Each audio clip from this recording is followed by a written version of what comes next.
আজকের গল্প কুম্ভীর বিভ্রাট। রচনা ত্রৈলোক্যনাথ মুখোপাধ্যায়। ত্রৈলোক্যনাথ মুখোপাধ্যায়, জন্ম 22শে জুলাই 1847, চুঁচুড়ায়। বাংলা সাহিত্যের ব্যঙ্গ কৌতুক রসের স্রষ্টা হিসেবে বিশেষভাবে পরিচিত। যদিও ত্রৈলোক্যনাথের লেখা সেভাবে প্রচারিত হয়নি, কিন্তু তবুও তিনি যে সমস্ত অমর কীর্তি স্থাপন করে গিয়েছিলেন তার জন্যে রবীন্দ্রনাথ স্বয়ং তার হাস্যরসের প্রশংসা করেছেন।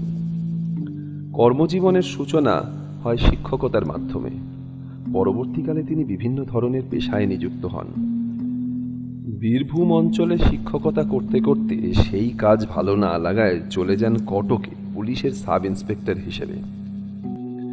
সেখানে কাজ করেন মাত্র 4 বছর। এরপরে ফিরে আসেন কলকাতায় বেঙ্গল গেজেটিয়ার সংকলন অফিসে সম্পাদকের পদে। শোনা যায় দুর্ভিক্ষের সময় অর্থাৎ 1877-78 সালে তিনি সরকারকে সুপারিশ করেন গাজর চাষের জন্যে। এমনকি নিজেও 1 বছর সেই গাজর চাষে যুক্ত হন। এর ফলে 2 বছর পরে রায়বেরেলি ও সুলতানপুর জেলায় নাকি দুর্ভিক্ষের সময় তার গাজর চাষের জন্য বহু প্রাণ বাঁচানো সম্ভব হয়েছিল। এর ঠিক 3 বছর পরেই তিনি ভারত সরকারের রাজস্ব বিভাগে বদলি হন এবং সবশেষে কলকাতা মিউজিয়ামে সরকারি কিউরেটর পদেও যুক্ত হন। ওনার মৃত্যুর ব্যাপারে একটি অদ্ভুত তথ্য প্রচলিত আছে। শোনা যায় হঠাৎ অসাবধানবশত ফাউন্টেন পেন ফুটে প্রথমে আহত হন এবং তারপরেই 3রা নভেম্বর 1919 সালে এই মহান সাহিত্যিক মৃত্যুমুখে পতিত হন। আজকের গল্প কুম্ভীর বিভ্রাট।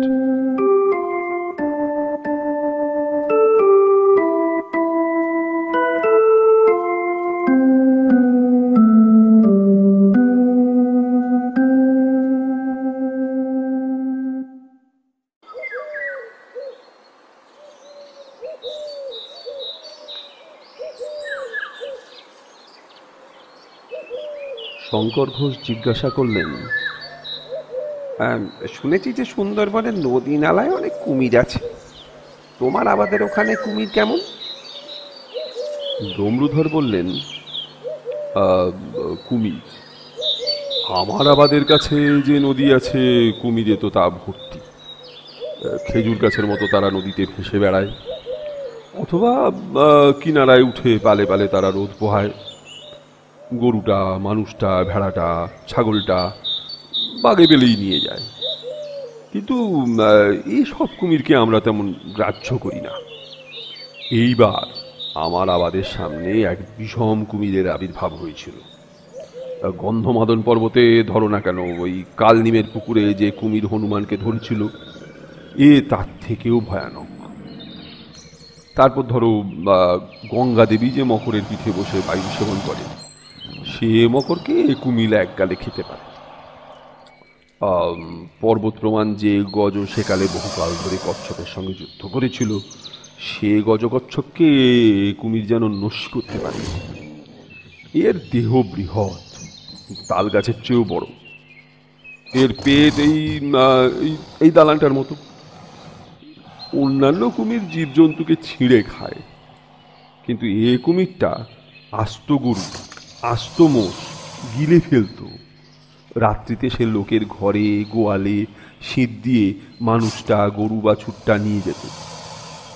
লেজে করে জল এনে দেয়াল ভিজিয়ে গর্ত করত। এর জ্বালায় কাছের আবাদের লোক অস্থির হয়ে পড়ল। এখন প্রজারা কাছে আবাদ ছেড়ে পালিয়ে যায়, আমাদের সেই ভয় হতে লাগলো। আর তারপর লেজের আঘাতে নৌকা ডুবিয়ে আরোহীদেরকে খেতে লাগলো। সেই কারণে এ পথ দিয়ে নৌকায় যাতায়াত অনেক পরিমাণে বন্ধ হয়ে গেল। এই কুমিরের হাত থেকে কিভাবে নিষ্কৃতি পাই এমন ভাবছি, এমন সময় আমার আবাদের সামনে একটা নৌকা ডুবিয়ে তার আরোহীদেরকে একে একে আমাদের সামনে এসে গিলে ফেলল। এই নৌকায় এক ভদ্রলোক কলকাতা থেকে সপরিবারে পূর্ববঙ্গে যাচ্ছিলেন। নদীর পাড়ে দাঁড়িয়ে আমরা দেখলাম তার গিন্নির সর্বাঙ্গ সর্বাঙ্গ বহুমূল্য অলংকারে ভূষিত। আর তোমরা জানো যে কুমিরের পেটে মাংস হজম হয়, কিন্তু গয়না পরিপাক হয় না। আর কুমির যখন সেই স্ত্রীলোককে গিলে ফেলল, তখন আমার মনে এই চিন্তা এলো যে চিরকাল আমি কপালে পুরুষ, মানে ভাগ্যবান। আর যদি এই কুমিরটাকে আমি মারতে পারি, তাহলে এর পেট চিরে গয়নাগুলো আমি বের করব। অন্তত ৫-৬ হাজার টাকা আমার লাভ হবেই। এই রকম চিন্তা করে আমি কলকাতা গেলাম। বড় একটা জাহাজের নোঙর কিনে উকো ঘষে তাতে ধার করলাম। তারপর যে কাছিতে মানোয়ারি জাহাজ বাঁধা থাকে, সেই রকম একটা কাছি কিনলাম। এই রকম আয়োজন করে আমি আবাদে ফিরে এলাম। আবাদে এসে শুনলাম যে কুমির আরেকটা মানুষ খেয়েছে। 4 দিন আগে এক সাঁওতালনি ওই খানকুড়ি মতো বেগুন মাথায় নিয়ে হাটে বেচতে যাচ্ছিল। সে যেই নদীর ধারে গেছে, আর কুমির অমনি তাকে বেগুনের ঝুড়ি সমেত আস্ত গিলে ফেলেছে। তাতে সাঁওতাল প্রজাগণ খেপে উঠেছে, বলছে যে আবাদ ছেড়ে তারা দেশে চলে যাবে। এখন আবাদে এসে নোঙরটাকে আমি বড়শি বানালাম, তাতে জাহাজের কাছি বেঁধে দিলাম। এই ধরো মাছ ধরার জন্য লোকে যেমন হাত সুতো ব্যবহার করে, এই বড় আকারে এইটাও সেরকম ওই হাত সুতোর মতোই হলো আর কি। নোঙরের যে একদম ধারালো অগ্রভাগ, এইখানে একটা মোষের বাছুর বেঁধে দিলাম। নিয়ে নদীর জলের পাশে কাছিটা বেঁধে দিলাম। কাছির অন্য দিক একটা গাছে পাক দিয়ে রাখলাম। তারপর 50 জন লোককে কাছে লুকিয়ে রাখলাম। সব আয়োজন করতে করতে বেলা প্রায় 3টের সময় আমাদের এই সমস্ত আয়োজন শেষ হলো।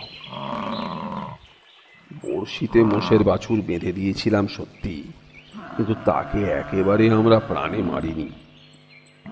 নদীর ধারে দাঁড়িয়ে সে গাঁ গাঁ শব্দে ডাকতে লাগলো। তার ডাক শুনে সন্ধ্যার ঠিক আগে সেই প্রকাণ্ড কুমির এসে হাজির। তার লেজের ঝাপটে পাহাড়ের মতো এক ঢেউ উঠল। সেই ঢেউয়ে বাছুরটা গেল ডুবে। তখন আর আমরা কিছুই দেখতে পেলাম না। পরক্ষণে কাছিতে টান পড়ল। তখন আমরা বুঝলাম যে নোঙর বাঁধা বাছুরটাকে কুমির আস্ত গিলেছে। বড়শির মতো নোঙর কুমিরের মুখে বেঁধে গিয়েছে। তাড়াতাড়ি সেই 50 জন লোক এসে দড়ি ধরে টানতে লাগলো। ভাগ্যি গাছে বাগ দিয়ে রেখেছিলাম, তা না হলে কুমিরের বলে এই 50 জন লোককে নদীতে গিয়ে পড়তে হতো। আমরা সেই রাক্ষস কুমিরকে বড়শিতে গেঁথেছি, এই কথা শুনে চারিদিকের আবাদ থেকে অনেক লোক দৌড়ে এলো। প্রায় 500 মতো লোক হবে, সেই রশি ধরে টানতে লাগলো। দারুণ আসরিক বলে কুমির সেই 500 লোকের সঙ্গে ঘোর সংগ্রাম করে যেতে লাগলো। তখনও আমাদের ভয় হলো যে তার বিপুল শক্তিতে নোঙর না ভেঙে যায়। কখনো ভয় হলো যে সে জাহাজের দড়ি না ছিঁড়ে যায়। কখনো ভয় হলো যে গা চুপড়ে গিয়ে নদীতে না পড়ে। নিশ্চয়ই একটা না একটা দুর্ঘটনা ঘটতো, যদি না সাঁওতালরা কুমিরের মাথায় ক্রমাগত তীর চালাতে লাগলো, যদি না কাছের দুটো আমাদের লোক এসে বন্দুক এনে কুমিরের মাথায় ক্রমাগত গুলি মারত। তীর আর গুলি খেয়ে কুমির মাঝে মাঝে জলে ডুবতে লাগলো, কিন্তু নিঃশ্বাস নেবার জন্য আবার তাকে জলে ভাসতে হলো। সেই সময় লোক আবার তীর আর গুলি মারতে লাগলো। কুমিরের রক্তে নদীর জল অনেক দূর পর্যন্ত লাল হয়ে গেল। সমস্ত রাত্রি কুমিরের সঙ্গে আমরা একরকম যুদ্ধ চালালাম। সকালের দিকে কুমির কাহিল হয়ে পড়ল। বেলা 9টার সময় তার মৃতদেহ জলে ডুবে গেল। তখন অতি কষ্টে আমরা তাকে টেনে ওপরে তুললাম। বড় বড় ছোড়া, বড় বড় কাস্তে এনে তার পেট চেরার চেষ্টা করলাম, কিন্তু সে রাক্ষসী কুমিরের পেট এত কঠিন ছিল যে আমাদের সমস্ত অস্ত্র ভেঙে গেল। অবশেষে করাত নিয়ে করাত দিয়ে তার পেট কাটলাম, কিন্তু পেট চিরে তার পেটের ভেতর যা দেখলাম তা দেখে আমার চক্ষু স্থির। লম্বোদর জিজ্ঞাসা করলেন, কি দেখলে? শঙ্কর ঘোষ জিজ্ঞাসা করলেন, কি দেখলে? অন্যান্য শ্রোতারাও জিজ্ঞাসা করলেন, কি দেখলে? ডমরুধর বললেন,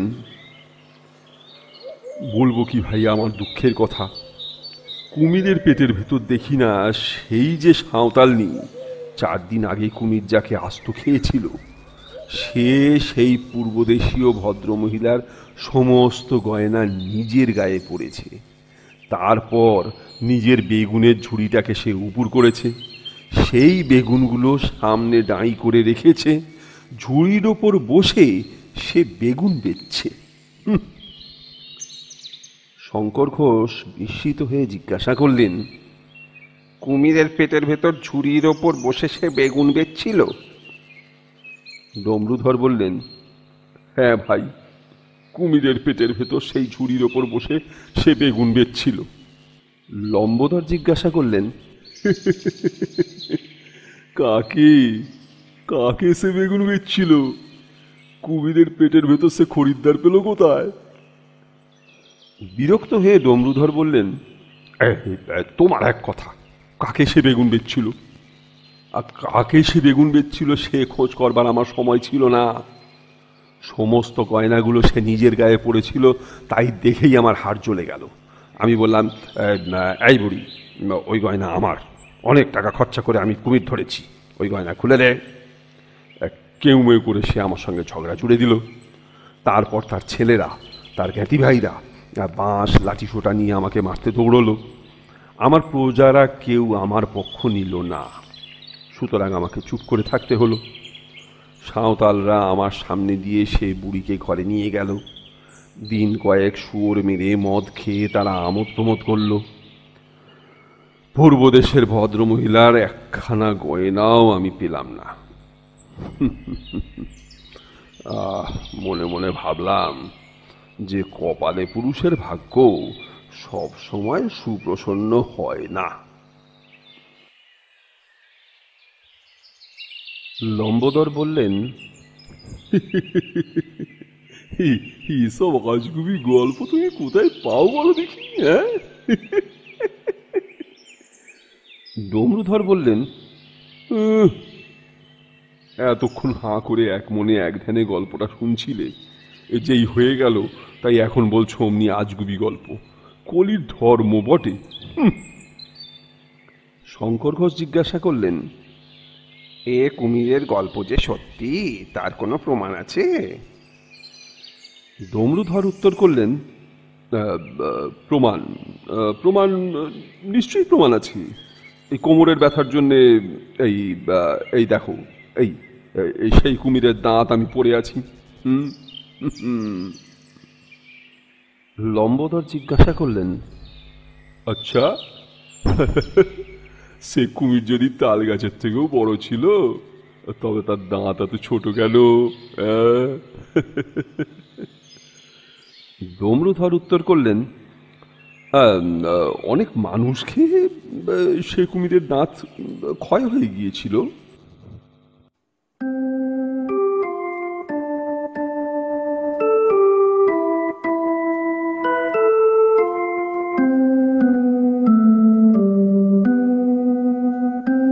শুনছিলেন ত্রৈলোক্যনাথ মুখোপাধ্যায়ের কুম্ভীর বিভ্রাট। গল্প পাঠে ও বিভিন্ন ভূমিকায় আমি পল্লব। পোস্টার ডিজাইন মোহর মেলোডিজ। গল্পটি একাধিক জায়গায় একাধিক ভাষায় পাওয়া যায়। কখনো কিছু পরিমার্জিত ভাষা ব্যবহার হয়েছে, আবার কখনো বেশ কিছু গ্রাম্য লঘু শব্দ ব্যবহার করা হয়েছে।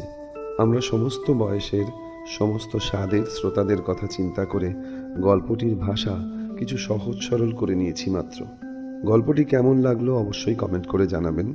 আপনার অনুরোধের কোনো গল্প শুনতে চাইলেও কমেন্ট করতে ভুলবেন না। আপনার সুচিন্তিত মতামত আমাদেরকে ভবিষ্যতে আরও উন্নতির সুযোগ করে দেবে। মনে রাখবেন, বাংলা লাইব্রেরির মূল লক্ষ্য হল বাংলা ভাষায় ভালোবাসা।